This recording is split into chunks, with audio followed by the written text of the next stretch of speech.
comment est né le projet d'adapter ce classique de Jules Verne?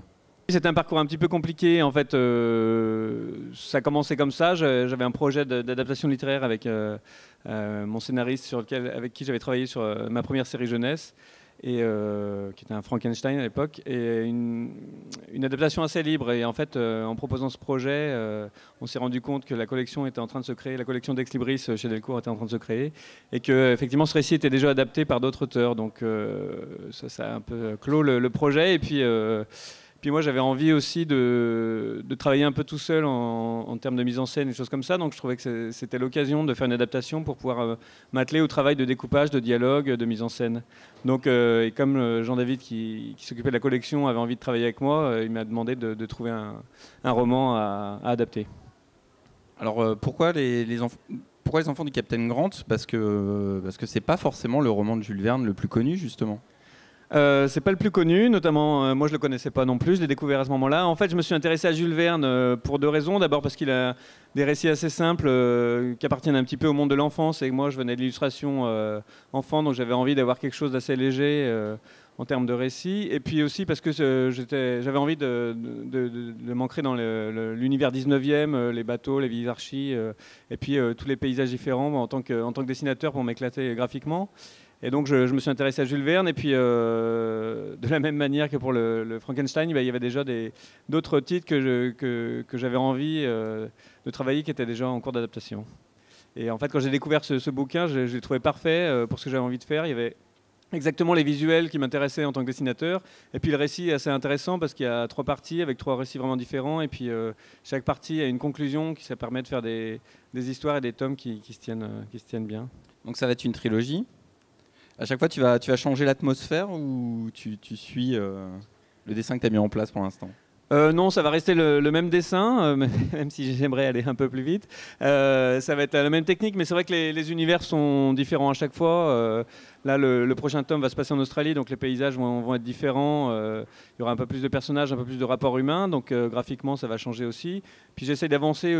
C'est une technique que j'ai un peu découvert en avançant sur les planches, donc j'essaye d'évoluer ou de changer selon le récit. Et puis la troisième partie, qui sera vraiment plus sombre, où ça va vraiment être pas facile pour nos héros, et qui va être dans un pays aussi avec des volcans, beaucoup de nuits et des choses comme ça. On va avoir une technique qui va suivre cette ambiance.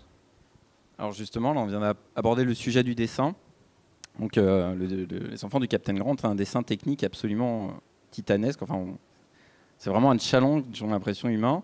Pourquoi être allé vers une esthétique comme ça, flamboyante, mais aussi extrêmement coûteuse en termes d'énergie, j'imagine? Oui, c'est très coûteux. C'est très long à réaliser, mais moi, c'est mon travail d'illustrateur qui était un peu comme ça, dans cette direction-là. C'est les envies et c'est aussi les goûts que j'ai pour d'autres auteurs, la couleur directe, le travail de la lumière, des contrastes colorés et lumineux. Qu'on peut retrouver j'ai beaucoup d'inspiration, alors que ce soit dans les auteurs qui font la couleur directe ou dans la peinture classique ou des choses comme ça. Et donc c'est un peu quelque chose que j'avais envie de faire depuis longtemps. Alors évidemment c'est peut-être plus proche de l'illustration classique que du dessin bande dessinée, mais c'était quelque chose dans lequel je me sentais plutôt à l'aise en travaillant les lumières et des choses comme ça. J'ai plutôt un dessin qui vit par la couleur et la lumière, donc j'ai du mal à me passer de ça. Alors pour information, comme ça représente combien de temps de travail, une planche des enfants du Captain Grant? Je peux difficilement être en dessous d'une semaine par planche, avec le crayonné compris, découpage crayonné, et puis la couleur, il me faut une semaine, des fois un peu moins, des fois un peu plus, malheureusement. Et alors justement, tu parlais de tes influences. Est-ce que tu peux nous en parler un peu? Est-ce que c'est des influences de bande dessinée? Est-ce que tu es plutôt influencé par la peinture, les beaux-arts? En tant qu'illustrateur et dessinateur, moi, c'est ce que je disais à l'instant, c'est vraiment la lumière et la couleur qui m'intéressent. Donc effectivement, des auteurs qui ont travaillé, qui ont changé un peu les codes de la bande dessinée. Moi, quand j'étais étudiant, c'était Nicolas de Crécy, évidemment, qui a apporté des nouvelles images. Dave McKean, Sienkiewicz, qui aussi ont transformé la façon de faire de la bande dessinée, que ce soit par le découpage ou par l'arrivée de peinture à l'huile, d'aquarelle, de matière, de crayon. Donc et puis un travail de dessin réaliste aussi. Enfin, c'est quelque chose qui m'a toujours intéressé, ainsi que l'illustration en jeunesse, où on voit des talents comme François Roca ou des choses comme ça. C'est vraiment ce qui m'attire en tant qu'illustrateur. Et par contre, pour travailler mon album, j'essaye de pas trop m'inspirer des auteurs actuels. Et j'avais envie aussi d'ancrer ce bouquin dans un univers très classique. Alors je m'inspire beaucoup de la peinture classique, peinture romantique, la peinture flamande, pour retrouver dans les décors, le ciel va avoir des teintes un petit peu salies, avoir des nuages pas réalistes, mais qui évoquent effectivement la peinture baroque ou la peinture... comme ça, c'était ces deux influences-là qui m'ont poussé. Jules Verne, c'est un auteur difficile à adapter pour toi? C'est assez difficile parce que c'est très dense. Jules Verne, il a tendance à faire beaucoup de descriptions et qui passent par absolument tous les points du récit. Quand on va traverser la Patagonie, Jules Verne va faire une description géographique évidemment et historique des lieux qui sont très très longues. Et après, il va faire des descriptions du climat, des informations sur la population, sur la vie de la population. Mais ça peut aller jusqu'à la taille des herbes dans les pampas, jusqu'à la couleur des roches dans un autre coin. Et tout ça, quand c'est de la description, ça me permettait de faire mes images. Par contre, quand c'était des informations sur la faune, la flore et des choses comme ça, je suis obligé de couper, de me débrasser pour m'intéresser plus au dialogue et au récit, à l'aventure. C'est un travail assez difficile et assez dur quand on aime bien le bouquin de devoir enlever ces parties qui sont aussi assez intéressantes. En fait, on ne peut pas s'empêcher en le lisant de se mettre à la place d'un ado ou même d'un adulte de l'époque et tout ce qu'il y avait dans ces bouquins alors qu'on avait à peine vu des animaux d'Afrique empaillés ou à peine on ne savait pas exactement ce qui se passait dans ces contrées. Il y a une telle description qu'on a l'impression d'y être et ça devait être assez magique à l'époque. Il y a un aspect très magique dans ta vision de Jules Verne et qui passe beaucoup par un choix, quand même, un choix narratif très fort, qui est le choix de l'animalisation. Tu as fait des personnages des enfants du Capitaine Grant, tu en as fait des animaux. Ça ressemble à un dessin animé des années 80 qui parlait de Jules Verne aussi. Pourquoi t'es venu cette idée? C'était un hommage à ce dessin animé ou c'était un besoin Ce n'est pas un hommage à ce dessin animé, mais je dois bien admettre que j'étais influencé, et peut-être inconsciemment, parce que j'avais assez peu de souvenirs, mais par ce récit et ces animaux qui vivaient, qui racontaient cette histoire. Par contre, pour moi, c'était plus un goût d'auteur, de dessinateur, c'est-à-dire effectivement, avec cette technique picturale d'huile de gouache, j'avais envie de travailler des couleurs chatoyantes et des choses comme ça. D'avoir des animaux, ça me permettait d'explorer un peu de nouvelles couleurs pour les personnages. Et puis c'est vrai que j'avais pas vraiment un style défini dans mon travail, vu que j'ai fait des séries jeunesse, des séries en 3D, des choses comme ça. Donc je trouvais que c'était l'occasion.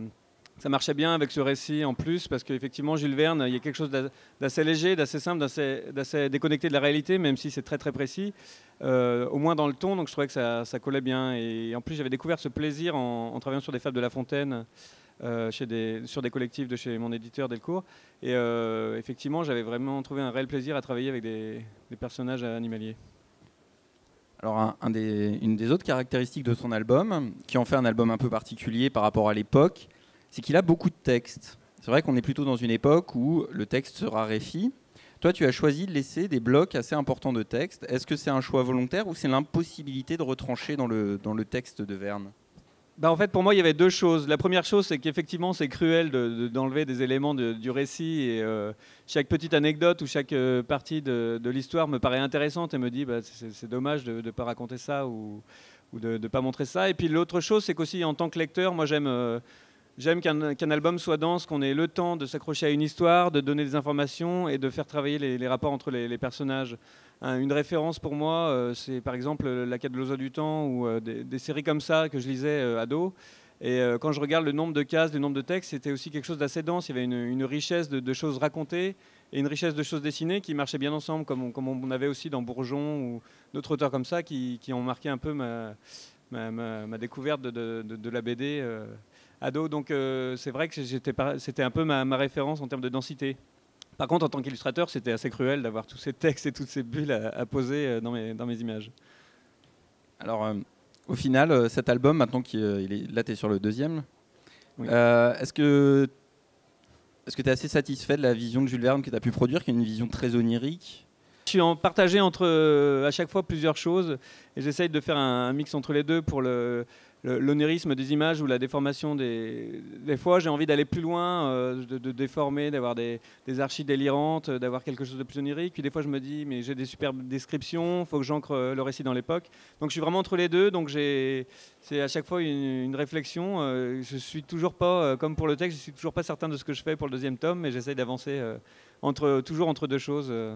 Comment tu définirais, toi, ton rapport à la bande dessinée? Pourquoi tu as choisi ça pour t'exprimer? Ben, je suis bien forcé d'admettre que mon rapport à la bande dessinée passe vraiment par l'image, c'est-à-dire que mon goût pour le dessin, comme j'ai le goût de l'illustration enfant, et c'est vraiment ça qui m'a toujours plu. J'ai toujours dessiné de gamin jusqu'à maintenant. J'ai toujours aimé dans la bande dessinée un bon dessin, ou un travail de la lumière, des choses comme ça. Et c'est vrai que je suis obligé de constater que chaque projet que j'ai fait, que ce soit les séries jeunesse ou machin, partait d'abord d'un désir de dessinateur.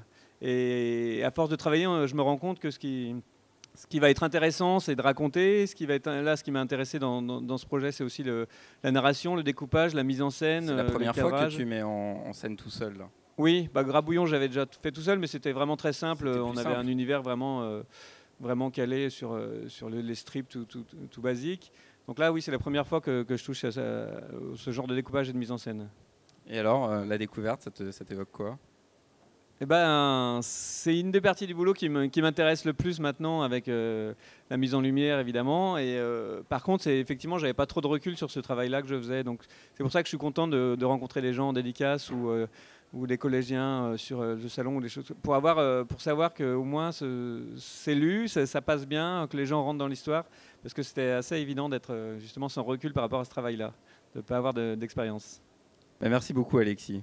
Merci à vous.